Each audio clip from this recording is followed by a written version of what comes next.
Hello student, मैं उषा यादव आप सभी बच्चों का अपने यूट्यूब चैनल पर एक बार फिर से स्वागत करती हूँ। बच्चों, जैसे कि कमेंट के हिसाब से बहुत सारे लोगों ने कमेंट किया कि आप जो है क्वेश्चन आंसर बताइए फर्स्ट लेसन का। ओके, तो फर्स्ट लेसन का जो है आज मैं आपको क्वेश्चन आंसर बताने वाली हूँ स्वाध्याय के, जिस इतिहास के साधन। ठीक है, इतिहास के साधन इस चैप्टर का जो है मैं आपको क्वेश्चन आंसर जो है आज बता रही हूँ।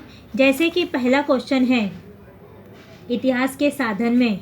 ओके, दिया है दिए गए विकल्पों में से उचित विकल्प चुनकर कथन पुनः लिखो। तो आपको दिया है पहला है फिलिंग द ब्लैंक्स विकल्प। इतिहास के साधनों में डैश साधन आधुनिक तकनीकी विज्ञान पर आधारित है। जैसे कि आपको यहाँ पर दिखा आधुनिक तकनीकी विज्ञान यहाँ पे शब्द आया है। क्या बोला? इतिहास के साधनों में डैश साधन आधुनिक तकनीकी विज्ञान पर आधारित है। वो कौन सा साधन है जो आधुनिक तकनीकी विज्ञान पर आधुनिक है बट लेकिन वो तकनीकी विज्ञान पर आधारित है। तो इसका जो आंसर आएगा है ना, तो आपको जैसे मैंने आपको अगर इसका क्वेश्चन आपको फर्स्ट पेज पे ही मिल जाएगा। इसका जो इन चारों में लिखित, मौखिक, भौतिक या दृश्य श्रव्य साधन, तो आपको ये पता है कि लिखित साधन तो तकनीक पे तो है ही नहीं, मौखिक भी नहीं है और भौतिक भी नहीं है। क्या है? इसका आंसर आएगा दृश्य और श्रव्य साधन। ओके, ये वाला टिक होगा। दूसरा क्वेश्चन है हमारा, पुणे के डैश गांधी स्मारक संग्रहालय में गांधी जी के जीवन विषय में जानकारी प्राप्त होती है। पुणे के डैश कहाँ पे है गांधी जी का जो स्मारक बनाया? गांधी स्मारक पुणे के डैश मतलब वो कौन सा जगह है जिसका नाम है जहाँ पे गांधी स्मारक जो है संग्रहालय में गांधी जी के जीवन के विषय की जानकारी मिलती है। तो आपको याद है ना, ये देखिए इसका आंसर जो है आपको यहीं पे ही मिल जाएगा, है ना। हम लोगों ने यहाँ पे पढ़ा था ना, यहीं पे ना, गांधी स्मारक पुणे के आगा ख्वा पैलेस। ओके, तो इसका आंसर जैसे यहाँ पे दिया है, मैंने पढ़ाते वक्त आपको हाईलाइट किया हुआ था। ओके, फिर ही बताती हूँ। आगा ख्वा पैलेस, साबरमती आश्रम, सेलूर जेल, लक्ष्मी विलास पैलेस। नहीं, ये तीनों में से सिर्फ आंसर कौन सा है? आगा ख्वा पैलेस में जो है गांधी स्मारक संग्रहालय में गांधी जी के जीवनी विषय के बारे में जानकारी हमें प्राप्त होती है। अब थर्ड है, डैश 20वीं शताब्दी के आधुनिक तकनीकी विज्ञान का एक अनूठा आविष्कार है। कौन सा अनूठा आविष्कार हुआ था? ओके, तो एक अनूठा आविष्कार आपको मालूम है कि हम लोगों को ये जो इसमें 4 तो ऑप्शन है, लेकिन हम लोगों ने फिल्मों के बारे में पढ़ा था ना, तो वही अनूठा आविष्कार हुआ था। क्या हुआ था? फिल्म। जैसे पवाड़े तो नहीं है, क्योंकि पवाड़े हमारे क्या है? पवाड़े हम लोग अगर देखने जाएंगे तो हमारा किस में आता है? मौखिक साधन के अंतर्गत आता है। ओके, साक्षात्कार ये भी नहीं आएगा। छायाचित्र ये तो पिक्चर के बारे में। फिल्म ये जो है इसका आंसर आएगा फिल्म 20वीं शताब्दी के जो है एक अनूठा आविष्कार माना गया है। ओके, तो यहाँ पे आपको ये आंसर मिल गया। और जैसे मैंने पढ़ाते वक्त ही आपको बहुत सारे और भी फिलिंग द ब्लैंक, जैसे कि ये अपना अंबेडकर जी द्वारा कौन कौन से पत्रिका प्रकाशित हुए, कौन से समाज सुधारकों के द्वारा या जो उस समय के स्वतंत्रता सेनानियों के द्वारा जो कौन कौन से समाचार पत्र लिखे गए, वो सारे भी जो मैंने आपको बताया हुआ है। तो अब वीडियो अगर ध्यान से देखे होंगे तो आपको आंसर मिल सकता है। ये भी आपको मिल जाता अगर आप ध्यान से समझे होते तो। ओके, अब जैसे कि सेकंड क्वेश्चन है, निम्न कथनों को कारण सही स्पष्ट करना है। मतलब आपको जो नीचे प्रश्न दिया उसको कारण के साथ में स्पष्ट करना। जैसे कि पहला है, अंग्रेजों के शासनकाल में समाचार पत्र सामाजिक पुनर्जागरण के रूप में भी कार्य कर रहे थे।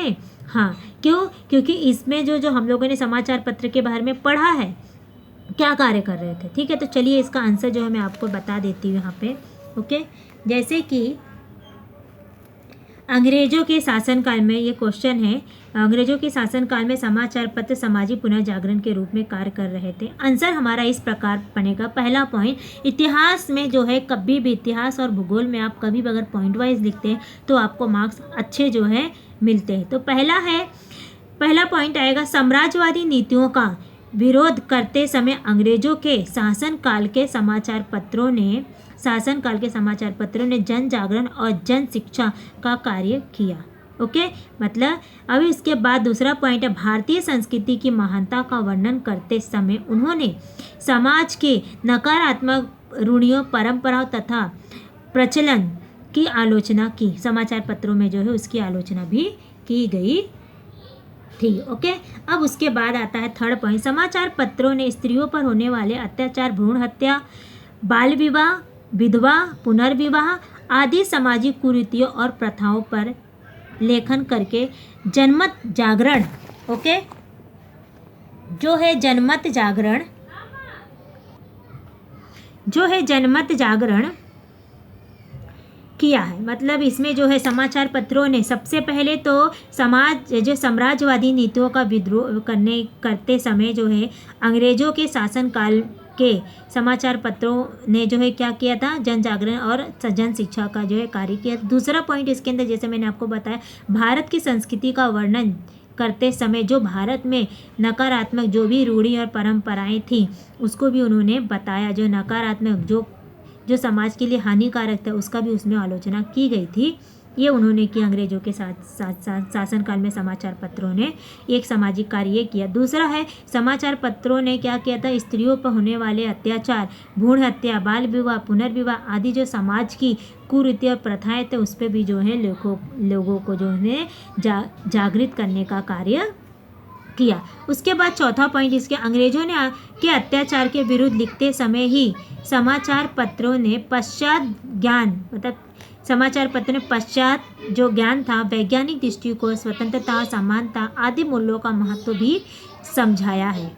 मतलब समाचार पत्रों ने अंग्रेजों के शासनकाल का अंग्रेजों के अत्याचार के विरुद्ध लिखते समय जब अंग्रेजों के अत्याचार के बारे में, ओके, तो जैसे कि जब अंग्रेजों के शासनकाल में उनके द्वारा किए गए अत्याचारों को बताया जा रहा था, तो उसी समय अंग्रेजों के विरुद्ध लिखते समय ही जो है समाचार पत्रों ने जो है पश्चात ज्ञान, जो पश्चिमी ज्ञान थी उसे और वैज्ञानिक दृष्टिकोण को और स्वतंत्रता और समानता आदि मूल्यों का भी महत्व भी जो इसमें समझाया गया था कि किस प्रकार से हमें जो है वैज्ञानिक दृष्टिकोण को जो है महत्व देना चाहिए। इस प्रकार अंग्रेजों के शासनकाल में समाचार पत्र सामाजिक पुनर्जागरण के रूप में भी कार्य कर रहे थे। मतलब सामाजिक, अंग्रेजों के शासनकाल में जो समाचार पत्र थे वो खाली क्या बोलते हैं, अंग्रेजों के विरुद्ध ही लड़ने के लिए लोगों को जागृत नहीं, बल्कि समाज सुधार का भी जो कार्य कर रहे थे, समाज में पुनर्जागरण का भी जो कार्य कर रहे थे। उसके बाद जो हमारा सेकंड क्वेश्चन है वो है जैसे कि दिया है, आधुनिक भारत के इतिहास का अध्ययन करने हेतु चित्रफिते अर्थात फिल्म में अत्यंत विश्वसनीय साधन माने जाते हैं। मैंने आपको पढ़ाते हुए बताया था कि फिल्म जो होता है, फिल्मी की जगत जो है क्यों विश्वसनीय होता है, क्योंकि फिल्में जो है उस पर आधारित होती है। जो घटना जिस प्रकार घटी होती है उसको हम क्या करते हैं, चित्र अर्थात फिल्में जो होता है, चित्र क्या होता है, जो घटना जिस प्रकार घटी होती है उसका जो है उसी प्रकार से खींच के रखा जाता है ना, उसको और जो घटना जिस प्रकार से घटी उसको जो हम लोग दोहरा तो नहीं सकते, लेकिन उसमें क्या होगा, जो घटनाएं घटी हैं उसका हम चित्र देखकर उसका जो है अंदाज़ा लगा सकते हैं। ठीक है, तो आइए देखते हैं उसका क्वेश्चन का आंसर किस प्रकार से है। जैसे कि दिया हुआ है यहाँ पे कि चित्रफिते यानी क्या है, चित्र। ठीक है, आधुनिक तकनीकी ज्ञान का महत्वपूर्ण आविष्कार होने के साथ साथ, मतलब ये आधुनिक जो फिल्म था या जो चित्र था, जो इसको फोटोग्राफी जो था, वो आधुनिक तकनीकी विज्ञान का जो है एक महत्वपूर्ण आविष्कार होने के साथ साथ आधुनिक भारत के इतिहास के अध्ययन हेतु अत्यंत विश्वसनीय साधन माना जाता है। क्यों माना जाता है? इस भारत के स्वतंत्रता संग्राम की महत्वपूर्ण घटनाएं जिस रूप में घटी थी, मतलब स्वतंत्रता, जब भारत में स्वतंत्रता संग्राम जब भारत में स्वतंत्रता का स्वतंत्रता का युग चल रहा था, उस समय जो भी घटना जिस रूप में घटी थी, उस रूप में वे चित्र के माध्यम से हमें जो है दिखाई देता, हमें जो उस चित्र के माध्यम से जो स्वतंत्रता संग्राम के जो महत्वपूर्ण घटनाएं थी, जो स्वतंत्रता संग्राम के समय जो घटनाएं घटी थी, उस समय की जो घटनाएं किस रूप में घटी थी, उसका जो है हम जो है चित्रों के माध्यम से उसे हम देख सकते हैं। उसके बाद सेकेंड पॉइंट है सामाजिक जीवन में की जो है अच्छी घटनाओं, आदर्श मूल्यों तथा आदर्श विचारों पर जो फिल्में बनाई जाती हैं ना, आदर्श फिल्में बनाई गई हैं कि समाज के अच्छी घटनाओं पर, जो अच्छी घटनाएं घटी थी, जो पुराने ज़माने में जो घटनाएं घटी थी, उस पे जो आदर्श मूल्य आदि पे जो है बहुत सारे जो है आदर्श विचार फिल्में बनाई जाती है। सामाजिक समस्याएं, रूढ़ी, अंधविश्वास आदि समस्याएं भी फिल्मों द्वारा हल की जाती है। ये जो है क्योंकि उस समय जो है किस प्रकार से जो है समाज जो है हमें जो है समाज किस प्रकार से उस समय कौन कौन सी समस्याएं थी समाज में, ये सारी चीज़ें जो है हमें फिल्मों के द्वारा प्राप्त होती, मतलब फिल्म जो है उस पर बनता है और हम जो है उस समय की चीज़ों को देख सकते हैं। ठीक है, इसके बाद इसमें एक और पॉइंट है, जैसे कि चौथा है तकनीकी, सामाजिक, धार्मिक, राजनीतिक तथा सांस्कृतिक जीवन फिल्मों में छायांकित होते हैं। ठीक है, छायांकित मतलब उसमें प्रसारित किया जाता है, जो भी सामाजिक, धार्मिक और राजनीतिक और सांस्कृतिक जीवन के जो फिल्म होते हैं वो निकाले जाते हैं। और इस प्रकार आधुनिक भारत के इतिहास का अध्ययन करने हेतु चित्र जो फिते यानी यह जो है अत्यंत जो है विश्वसनीय साधन माने जाते हैं। ओके, अब उसके बाद हमारा आता है टिप्पणी लिखो। टिप्पणी लिखो में इसमें जो है जैसे कि यहाँ पे लिखा टिप्पणी लिखो, पहला है छाया चित्र यानी फोटो। ठीक है, उसके बाद है वस्तु संग्रहालय और इतिहास, उसके बाद है श्रव्य साधन। तो पहले हम देखने वाले हैं छायाचित्र। छायाचित्र मतलब फोटो होता है। ठीक है, चित्रफिते मतलब जो हमारी फिल्में होती हैं उसको। ठीक है, दोनों में डिफरेंस है। छायाचित्र के माध्यम से, छायाचित्र मतलब फोटो के माध्यम से व्यक्ति, वस्तु, प्रसंग अथवा घटना उसी रूप में दिखाई देती है, मतलब जो घटना जिस रूप में घटी होगी हमें जो है, क्योंकि देखिए अभी कोई भी फ़ोटो जो है अगर इंसान कोई घटना घटे उस समय जो फ़ोटो क्लिक करेगा तो वो उस समय जिस प्रकार से घटी थी वो उसी जो है स्वरूप में रहेगा, मतलब उसी रूप में दिखाई देती। जिस रूप में वह होती है, छायाचित्र की खोज होने से पहले हाथ से चित्र बनाए जाते थे, उसमें काल्पनिकता और व्यक्ति सापेक्ष भी होते थे, मतलब उसमें काल्पनिक जो पहले छायाचित्र का जो मतलब जो फोटोग्राफी का जो है आविष्कार होने से पहले भी चित्र बनाए जाते, लेकिन वो क्या होता काल्पनिक होते थे, वो सेम कल्पना से जो उसका बनाया जाता था, और जो व्यक्ति सापेक्ष होता था, व्यक्ति पे जो जिस प्रकार से व्यक्ति चाहता था उस प्रकार निकलता था। ओके, उसके बाद सेकंड पॉइंट है व्यक्ति कैसा था, उसका परिधान मतलब किस प्रकार से वो रहता था, इन सभी बातों की जानकारी जो है उस छायाचित्र द्वारा हम प्राप्त कर सकते हैं। ओके, थर्ड पॉइंट आएगा बीते समय की घटित घटनाओं का छायाचित्र उन घटनाओं का संपूर्ण इतिहास आंखों के सामने खड़ा कर देता है, मतलब जो छायाचित्र होता है उस समय जो घटनाएं घटी थी उस छायाचित्र के माध्यम से हमारे सामने जो है उस छायाचित्र को देखने पे जो है उसका जो है घटना जो है हमारे आंखों के सामने जो है आ जाता है।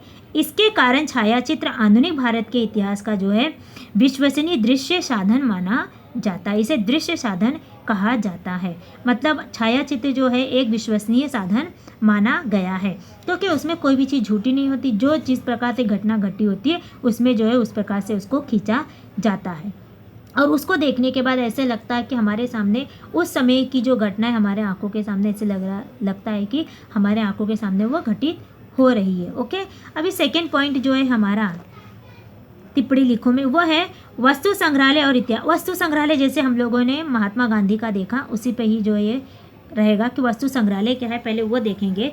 जिस संग्रहालय में वस्तुएं, बर्तन, शस्त्र, सिक्के, कागज पत्र, वस्त्र आदि वस्तुओं को कलात्मक पद्धति से लोगों को दिखाने के लिए उन्हें संरक्षित रूप में, संरक्षित रूप में रखा जाता है उन्हें वस्तु संग्रहालय कहा जाता है। तो वस्तु संग्रहालय क्या होता है? वस्तु का मतलब भी पता, संग्रहालय मतलब एकत्रित करके, वस्तु का मतलब चीज़ें, सामान, उसको जहाँ पे एकत्रित करके रखा जाता है, ये सारी चीज़ों को जहाँ पे एकत्रित करके लोगों को दिखाने के लिए रखा जाता है, उसे हम कहते हैं वस्तु संग्रहालय। अब उसके बाद सेकेंड पॉइंट इसके अंदर, इस वस्तुओं के आधार पर हम तत्कालीन सामाजिक, राजनीतिक तथा धार्मिक इतिहास की जानकारी प्राप्त, जो भी वस्तुओं को हम लोग संरक्षित करके रखते, उसके आधार पर जो भी उस समय पर जो सामाजिक, उस समय कौन सी राजनीतिक कैसा था, धार्मिक क्या था, ये सारी इतिहास की जानकारी हम जो इस वस्तु संग्रहालय के द्वारा जो है हम लोग प्राप्त कर सकते हैं। उसके बाद जो है थर्ड पॉइंट इसके अंदर मैंने लिखा है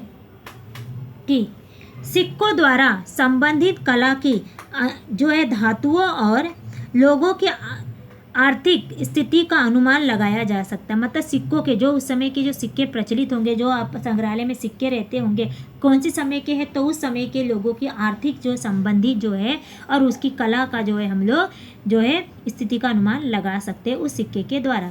शिल्पकला, चित्रकला, धातु कला, शस्त्र कला आदि कलाओं की प्रगति के विषय में जानकारी प्राप्त की जा सकती है। मतलब इससे क्या हम लोग उस समय की जो भी चित्रकला, उसमें क्या क्या होते थे, कौन सी कलाएँ थी आदि के विषय में हम इसके द्वारा जानकारी प्राप्त कर सकते हैं वास्तु संग्रहालय के द्वारा। वस्तु संग्रहालय और इतिहास दोनों एक दूसरे से संबंधित है, ठीक है, अभिन्न है, मतलब दोनों एक दूसरे से अभिन्न है। वस्तु संग्रहालय इतिहास लेखन का महत्वपूर्ण साधन है, ठीक है। ये दोनों अभिन्न, मतलब ये दोनों एक दूसरे से भिन्न नहीं है, ये दोनों एक दूसरे से जुड़े हुए हैं, क्योंकि वस्तु संग्रहालय और इतिहास का एक दूसरे से गहरा संबंध है। क्योंकि वस्तु संग्रहालय के द्वारा ही हम जो है किसी भी समय की जो घटनाएं होती हैं उसे हम लोग जो है देख सकते हैं, उस समय के बारे में हम जानकारी प्राप्त कर सकते हैं, ठीक है। उसके बाद आता है श्रव्य साधन। श्रव्य साधन मतलब सुनने वाले साधन है ना, रिकॉर्डिंग जिसको कहा जाता है, जिसमें श्रव्य साधन में आंसर है उसका पहला पॉइंट आएगा ध्वनि मुद्रण कहते हैं या मुद्रित श्रव्य साधनों के अंतर्गत आते हैं। मतलब जो ध्वनि मुद्रित, जो ध्वनि को मुद्रित करके रखे जो श्रव्य साधनों के अंतर्गत आते हैं। ध्वनि मुद्रण कला का अन्वेषण हो जाने के बाद यह साधन इतिहास अध्ययन के लिए क्योंकि देखिए क्यों ये महत्वपूर्ण है, क्योंकि पहले जो है लोग जो भौतिक साधनों का उपयोग करते, भौतिक साधन भी है ना, उसमें लोग एक दूसरे के द्वारा जो है अपनी बातों को कहते थे। और यहाँ पे जब श्रव्य साधन आया तो वो श्रव्य साधन कौन सा है? जब ध्वनि मुद्रण जिसके द्वारा जो रिकॉर्डर आता है उसको रिकॉर्डिंग करके रखते हैं, जिससे जो है हम लोग उसको जो सुन सकते हैं और जो है हम लोग इतिहास का अध्ययन उसके द्वारा भी कर सकते हैं। पहले क्या होता था, मौखिक साधनों के द्वारा लोग एक दूसरे के द्वारा जो है उस बात को जो है दूसरों को बताते थे। ओके, सेकंड है उत्तम गायकों के गीत, संगीत, विद्वानों के व्याख्यान और ऐतिहासिक नेताओं के भाषण ध्वनि मुद्रित हो गए हैं। मतलब जो भी इतिहासकार है, जो भी संगीतकार है, जो भी विद्वान है, उनकी जो व्याख्यान है वो इतिहास या कोई ऐतिहासिक नेता उनके द्वारा जो भाषण दिया गया उसे जो है रिकॉर्ड करके जो है रखा गया है। जैसे कि रविन्द्रनाथ ठाकुर द्वारा गाया गया जनगण मन, राष्ट्रीय गीत, सुभाष चंद्र बोस, महात्मा गांधी के भाषणों को ध्वनि फीते इतिहास के अध्ययनों के लिए बहुत उपयोगी, मतलब उनके द्वारा जो भी भाषण दिया गया उसको रिकॉर्डिंग करके रखा गया और जिसको जो है इतिहास के साधनों के लिए उपयोग किया जाता है। आकाशवाणी पर यह ध्वनि फीते सुनाई जाती हैं, ठीक है। इन श्रव्य साधनों द्वारा इतिहास के अध्ययनताओं की तत्कालीन सामाजिक, सांस्कृतिक और वैचारिक तथा शैक्षणिक इतिहास की जानकारी मिलती है। मतलब इन सभी से हमें इतिहास के जो है सभी की जो है जानकारी प्राप्त होती है। तो इस प्रकार से जो हमारा ये फर्स्ट लेसन का जो क्वेश्चन का आंसर था। अभी लास्ट में जो हमारा आता है वो क्या है, निम्न संकल्पना चित्र भौतिक साधन। तो भौतिक साधन क्या क्या थे हमारे, आपको भौतिक साधन चाहिए तो आपको यहाँ मिल जाएंगे, ये आपको आ जाए। जैसे लोकगीत हुआ, पवाड़े हुआ, लोक कथाएँ हुआ, प्रसंग वर्णन हुआ, साक्षात्कार हुआ, नाटक, जलसे, कला समूह हुआ, ओविया हुआ, चक्की की गीतें हुआ, स्फूर्ति गीत हुआ। ये सारी जो हमारी भौतिक साधन है। आपको खाली यही नहीं पूछ सकता, आपको ये भी पूछ सकता, लिखित साधन भी पूछ सकता है, ठीक ठीक है। जो मैंने आपको ये आंसर बताया है संकल्पना चित्र पूर्ण करो, इसमें खाली भौतिक साधन, लिखित साधन और जो होता भौतिक साधन भी आपको पूछ सकता है। लिखित जो है मौखिक और जो हमारा क्या मैंने आपको एक बोला, और एक हमारा जो है भौतिक साधन, लिखित मौखिक और भौतिक, ये तीनों साधने आपको पूछा जाएगा। यहाँ पे एक ही दिया लेकिन आपको वो भी तैयार करना है। तो यहाँ पे जो है मैंने आपको फर्स्ट चैप्टर का जो क्वेश्चन का आंसर जो है आपको पूरा कंप्लीट करवा दिया है। ओके, अब जो है मिलते हैं आपसे आपके नेक्स्ट वीडियो में एक नए टॉपिक के साथ में। ओके, तब तक के लिए आप सभी बच्चों को धन्यवाद।